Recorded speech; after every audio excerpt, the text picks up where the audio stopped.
la historia del narco es muy amplia, decía, es muy amplia y que podemos ir tan lejos como decidamos. Yo partí de algunos pasajes que ocurrieron en el sexenio de Zedillo. Concretamente, cuando brota el escándalo de cómo el cártel de Juárez intentó acordar o negociar con las altas esferas militares que se dejara de perseguir a Amado Carrillo. Y a partir de ahí empieza una historia que tiene distintos ramajes, ¿no? Uno de ellos es el contacto que establece Amado Carrillo con un general, el general Maldonado Vega. Otra es la conexión que establece Eduardo González Quirarte, el publirelacionista de Amado, con el ejército. Y la otra es la relación de Jesús Gutiérrez Rebollo, el zar antidrogas, con esta organización criminal.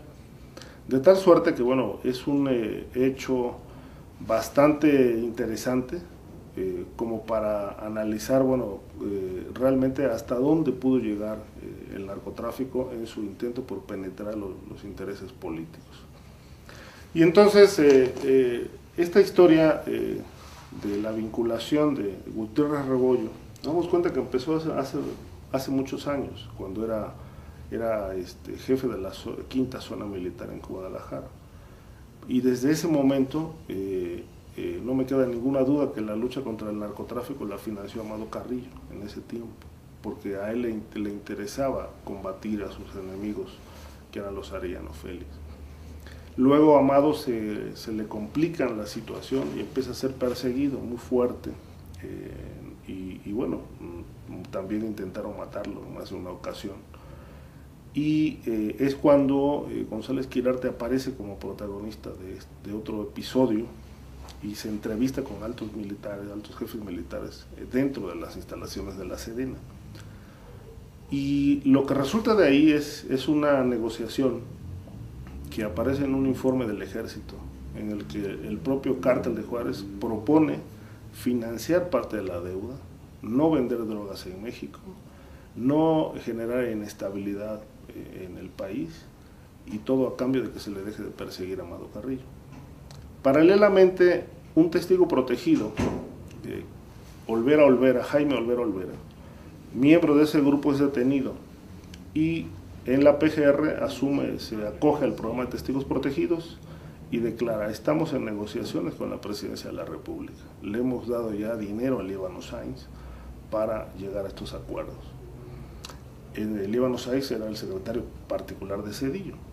El tema se mantuvo durante mucho tiempo en secreto, hasta que el New York Times lo hace público en Estados Unidos, diciendo en un titular de 8 columnas que un alto funcionario del gobierno está ligado al cártel de Juárez y que además se han establecido ya negociaciones con este grupo.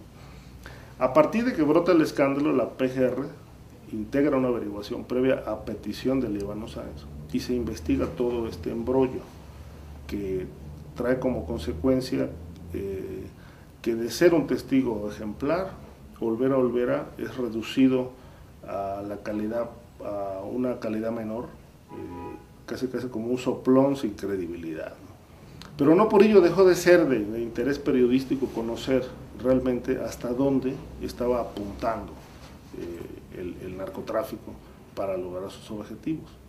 Y entonces el libro arranca con esta historia, de la que prácticamente a lo largo de los años se han repetido, ¿no?, muchos episodios a lo largo de los sexenios, de la liga que hay entre el poder y el narcotráfico.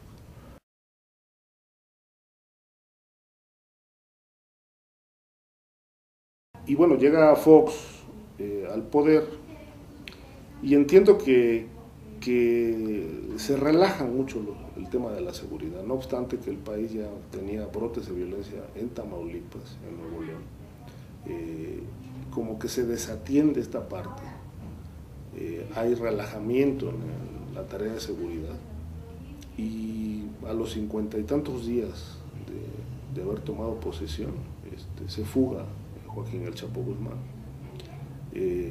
Y esto pues marca un parteaguas en el narcotráfico mexicano, porque la fuga del Chapo significó la recomposición de todo el narcotráfico nacional y parte del narcotráfico internacional, porque la fuga pone en evidencia la vulnerabilidad del poder, pero también da pie a una reestructuración de las organizaciones criminales. En este momento de la fuga rompe relación el cártel de Juárez con algunos de sus miembros. Ya para entonces estaba muerto Amado Carrillo.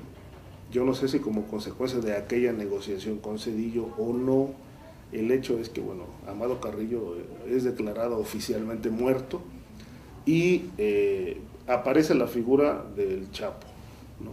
Y el Chapo teje lo que ahora se conoce como Cártel de Sinaloa, y algunas piezas del Cártel de Juárez se incorporan a este grupo, y son prácticamente 3 o 4, Nacho Coronel, el Mayo, Zambada, el Azul, eran piezas de Juárez y se aglutinan en torno al Chapo, y empieza la guerra entre este grupo.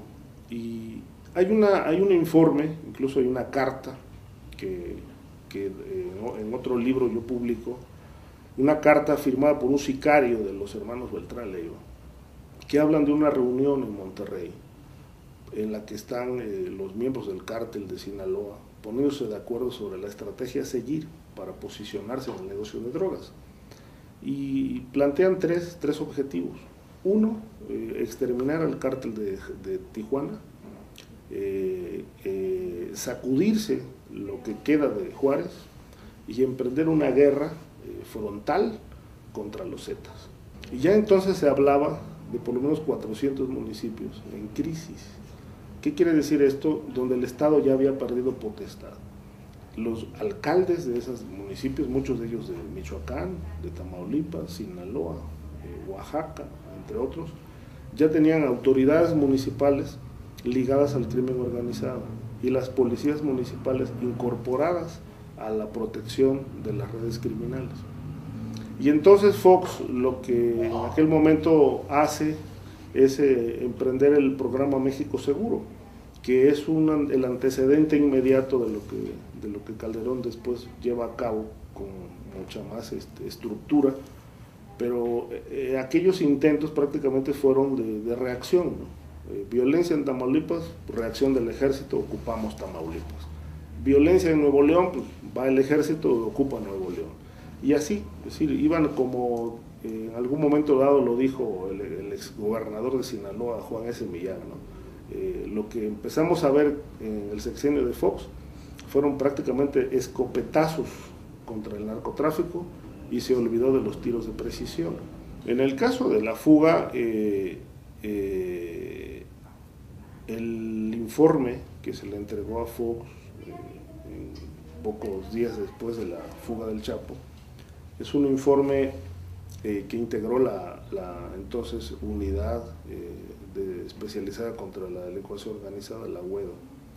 Es un informe que contiene aproximadamente 600 declaraciones de funcionarios del penal de Puente Grande, custodios, algunos otros policías, en fin.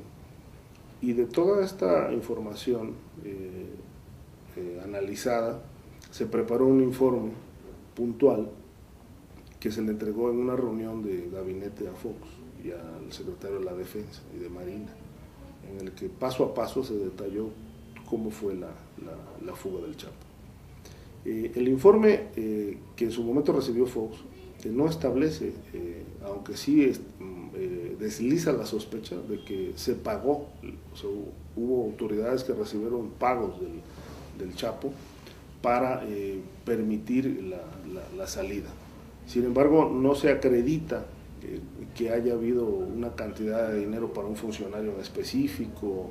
Lo cierto es que durante 4 o 5 años el Chapo prácticamente tenía una nómina paralela en el penal de Puente Grande a la oficial. Es decir, cada 15 días custodios y funcionarios del penal iban a la celda del Chapo a recibir su pago, quincenalmente.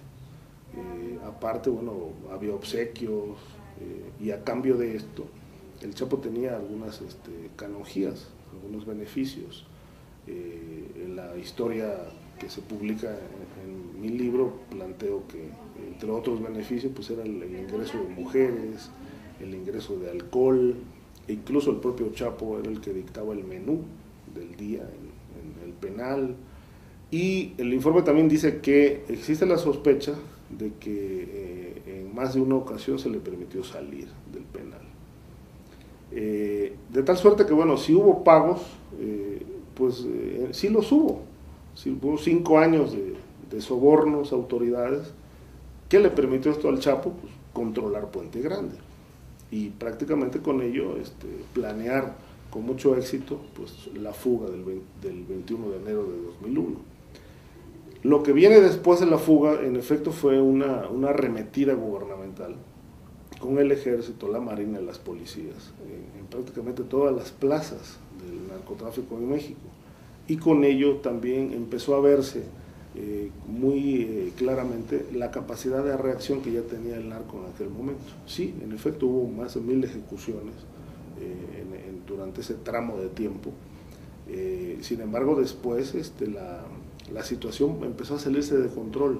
Creo que el gran antecedente de la crisis de inseguridad en México está precisamente en ese sexenio, en los errores, los hierros y desatinos para combatir un flagelo que al Estado prácticamente se le salió de las manos.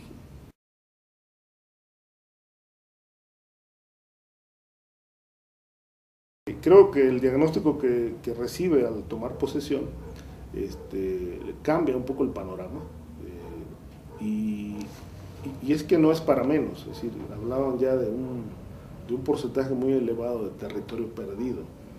Por eso Calderón, en las primeras declaraciones que hace como presidente de la República, dice: el objetivo de este proyecto es rescatar los espacios de convivencia.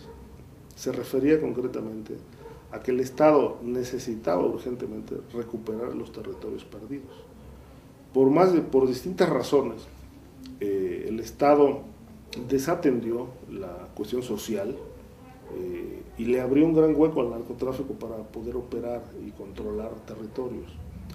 Ya refería yo que no solamente buscaban la aceptación social, sino controlar también la vida política de municipios. Y hoy estamos hablando de un problema mayúsculo, y estaba más que justificada la acción del Estado para rescatar el control en esos territorios. Ahora, a la hora de implementar la lucha contra el narco, también se dan cuenta de que el 60% de los más de 2.300 cuerpos de policía están infiltrados por el crimen organizado. Y hay casos verdaderamente escandalosos donde las policías municipales de Tamaulipas y Sinaloa prácticamente están convertidas en un cártel más, brindando protección a estas redes criminales. Entonces, lo único que tiene el Estado es el ejército, con todos los riesgos que esto implicaba y sigue implicando. Se echó mano del ejército para combatir al crimen organizado, y ahí empieza el operativo conjunto Michoacán, luego Tijuana, luego Nuevo León, y lo que empezó a generar como consecuencia de la presencia militar fue más violencia, es decir, reprimir al narcotráfico no fue, desde mi punto de vista, ni es la mejor forma de combatirlo. Faltó y sigue faltando mucha inteligencia, mucho trabajo para combatir redes financieras, pegarle al nervio financiero del narco, y solamente se apostó por un instrumento que durante 50 años ha mostrado su fracaso en el mundo. Es decir, los países que han luchado en el mundo con el ejército o con la fuerza policíaca reprimiendo, han fracasado.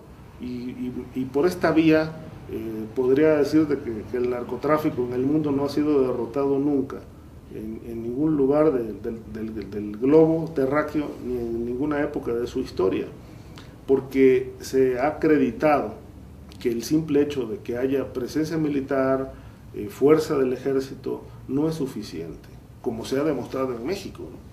En 5 años casi de lucha, hay más grupos criminales que en 2006.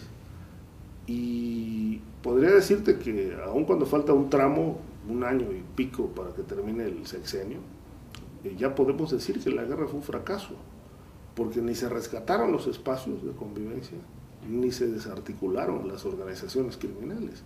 Lo que sí es muy claro es que el costo ha sido, desde el punto de vista social, muy alto.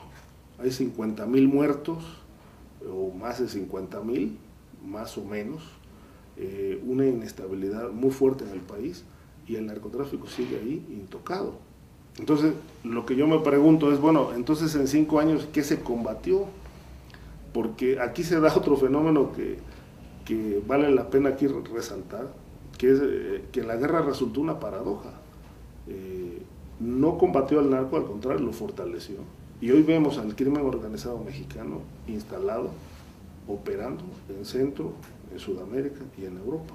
Se reconoce que no se pudo con el problema, ¿no? O sea, el gobierno no pudo combatir de fondo este tema del narcotráfico. Hubiéramos estado peor, sí, peor que en comparación con qué, ¿no? O sea, no hay un referente, ¿no? Que nos diga peor que como estamos. O sea, yo creo que la situación es terrible.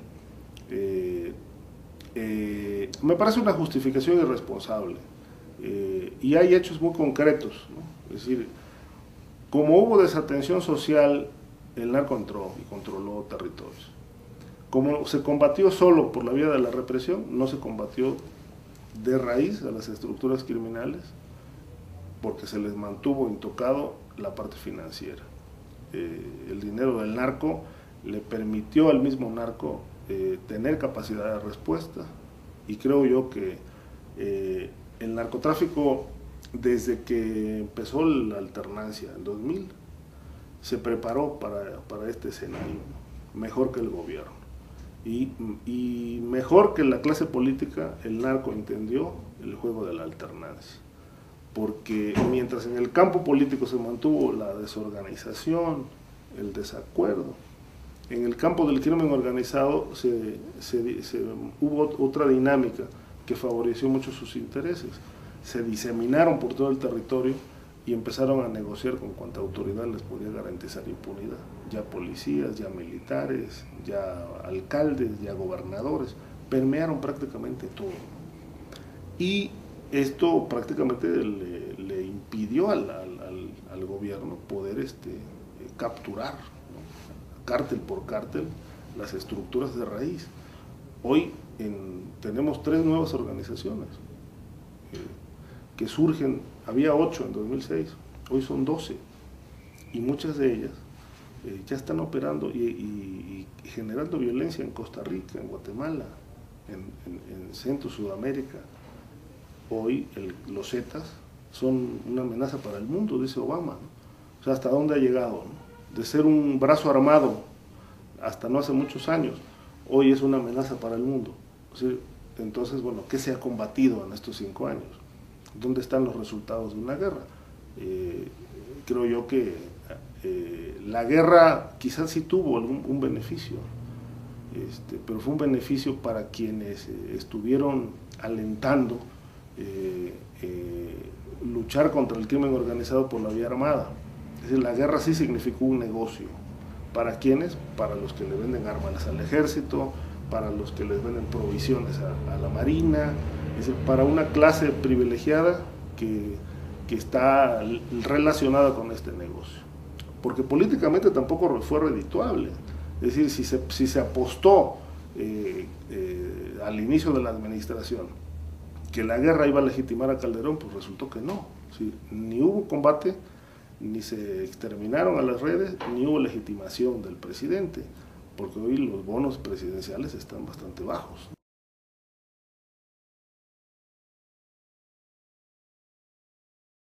Sí, el libro tiene dos piezas que embonan muy bien. La parte conceptual, de la que ahorita abordamos algunos ángulos, y la parte narrativa, ¿no? Que es, como bien lo dice, son historias que refuerzan mucho la primera parte del libro. Son como los ejemplos de cómo las libertades que tiene el crimen organizado para moverse a sus anchas en un país, a pesar de que se está combatiendo la criminalidad. Y hablo, por ejemplo, un poco de todo. Hablo de los Zetas, hablo de carreras de caballos organizadas en campos de Veracruz por miembros de los Zetas al amparo del poder político. Hablo de Osiel Cárdenas, ¿no? Cómo surgen los Zetas y cómo inicia él su tarea de apoderarse del cártel del Golfo. Hablo, por ejemplo, de fenómenos de secuestro, de despojos, de propiedades, de personajes que han defendido su patrimonio cuando han enfrentado la amenaza de perderlo por parte del crimen organizado. Creo que también esto da cuenta de la diversificación de las actividades de los cárteles, que no solamente están dedicados a traficar con drogas, sino a extorsionar, a secuestrar, a explotar incluso el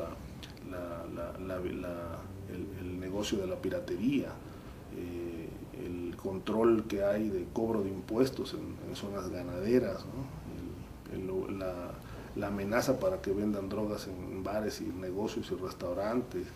En fin, toda una situación que le ha generado mucha perturbación a la sociedad. Doy cuenta también del retrato de una abogada, Raquel Villanueva, que fue con la única abogada en el mundo que sobrevivió a 4 atentados del narcotráfico. Y doy cuenta de eso, el entorno agitado que enfrentó en los últimos meses de vida antes de ser ejecutada en Monterrey. Entonces, para mí es una pieza importante que da cuenta de hasta dónde pudo llegar el crimen organizado, cómo se movió esta defensora en este terreno tan pantanoso como el narcotráfico, y finalmente por qué la terminan asesinando, ¿no? Y así por el estilo se abordan muchas otras aristas del crimen organizado a través de historias que están documentadas con informes, con declaraciones en expedientes, con trabajo de campo, con entrevistas con personajes que en las regiones tienen información y conocieron de algunos hechos. Entonces, bueno, a base de trabajo periodístico y de consulta documental, pues logran dar forma a algunas historias, pues tratando de hacerlas amenas al lector, ¿no? Tal cual como ocurrieron, ¿no?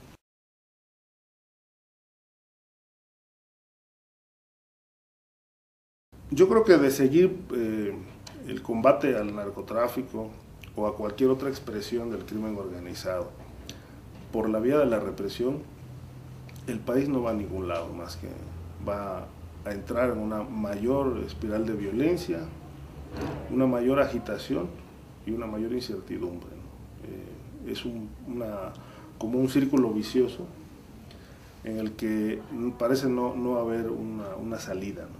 Es decir, y yo creo que salidas hay. Falta ver, se decía Nietzsche que el que sabe qué hacer entenderá cómo hacerlo, ¿no? Creo que esto ha faltado en la tarea de gobierno, que se sabe qué hacer, hay que combatir, pero no se sabe cómo, o no se quiere, ¿no?, entender cómo.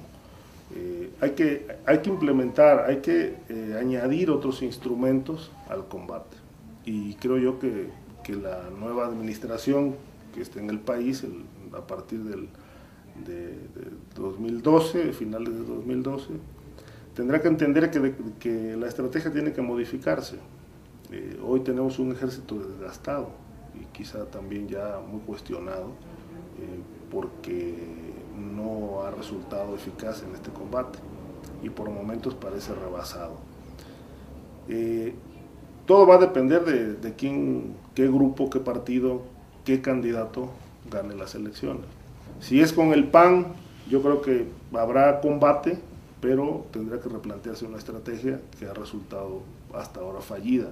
Hay que reconocer algo porque esto creo que estaría incompleta la explicación si no digo que hay que reconocer que Calderón, cualesquiera que hayan sido sus fines, ya políticos, ya económicos, es el único presidente que le entró directamente al problema, ¿no?, con los instrumentos que tuvo a su alcance. Que no le resultó, eso es otra cosa, pero la decisión se tomó con todas las consecuencias que hoy tenemos. Y yo creo que algo hay que rescatar de esa parte, ¿no? No sé cuánto, mucho o poco, pero es rescatable, ¿no? Quizá esa visión de poder entrarle a un problema que ningún otro presidente lo había visto con la dimensión que lo vio, ¿no? Creo yo que el escenario del país podrá tener un giro, no sé si para bien o para mal, si el PRI gana las elecciones. Hoy se habla de 70% de los territorios, de municipios controlados por el narcotráfico. Hablamos de políticos ligados a estos intereses que están legislando en los congresos estatales y se afirma que incluso en el Congreso Federal. Ahora, esto no deja de ser una fuerza política que tendrá un protagonismo, ¿no?, bastante influyente en las elecciones del 2012. ¿Hacia dónde se van a inclinar? ¿No? Yo creo que hacia el candidato y hacia el partido que menos les ha perturbado. Si resulta el PRI, yo creo que lo que veremos en los próximos años será un poco de la historia que ya conocemos, ¿no? La negociación con el narcotráfico, ¿no? Es una manera también no de resolver, sino de apaciguar el país, que es lo que la gente está pidiendo en este momento, no más violencia. Pero no más violencia, ¿a qué costo? ¿No? ¿Cómo? ¿Sí? Negociando, combatiendo. Yo creo que aquí el PRI sacará un poco de esa experiencia que nos mostró 70 años atrás, cómo intentar controlar un problema, negociando. No creo que sea la mejor salida para un país cuyo diagnóstico es bastante escandaloso, de penetración fuerte del narco en las estructuras del poder y con una sociedad pues cada vez más controlada por este problema. No hay que descartar que también se abren posibilidades para que la izquierda, ya aliada o no aliada, también pueda llegar al poder en 2012. No hemos visto hasta ahora un pronunciamiento claro, puntual, detallado, de cómo se va a enfrentar el tema de la criminalidad, de ser López Obrador o Marcelo Ebrard o cualquier otro de la izquierda que pueda llegar a la presidencia de la República en 2012, ¿no? Como jefe de gobierno, Marcelo pues, ha intentado, digamos, enfrentar el tema del narcotráfico y narcomenudeo en el DF con los instrumentos que tiene. Tiene una ley de extinción de dominio que no ha resultado muy eficaz, ¿no? Creo que de 100 juicios ha perdido 80, ¿no? Ha ganado 10 nada más. Y lo cierto es que el DF pues, es un mercado de venta y consumo de drogas muy fuerte en el país. De alguna manera, el Distrito Federal, desde mi punto de vista, con un gobierno de izquierda, ha puesto en práctica una legalización de drogas de facto, porque tolera la venta y tolera el consumo, ¿no? Y el DF hoy por hoy es una ciudad que no está violentada como el resto del país. Entonces habría que ver si esta forma de trabajar y de operar pueda ser eficaz a nivel nacional. Se habla de que la panacea al problema puede ser la legalización de las drogas. Yo no lo veo como una salida. Creo yo que solamente resolvería un problema. No resolvería el problema del consumo ni la venta. Sí seguiría como un negocio libre. Lo que sí se acabaría es el negocio de la protección, ¿no? Solamente. Y este es un debate que creo yo que la izquierda de alguna manera lo ha tocado, ¿no? Lo ha tocado con mucho más énfasis que el PAN y el PRI. Habría que ver si se legisla a nivel federal en materia de legalización de drogas, qué drogas pudieran legalizarse, qué drogas no, y ver pros y contras. Lo cierto es que pues mientras siga siendo un negocio clandestino, pues hay muchos intereses ahí entreverados.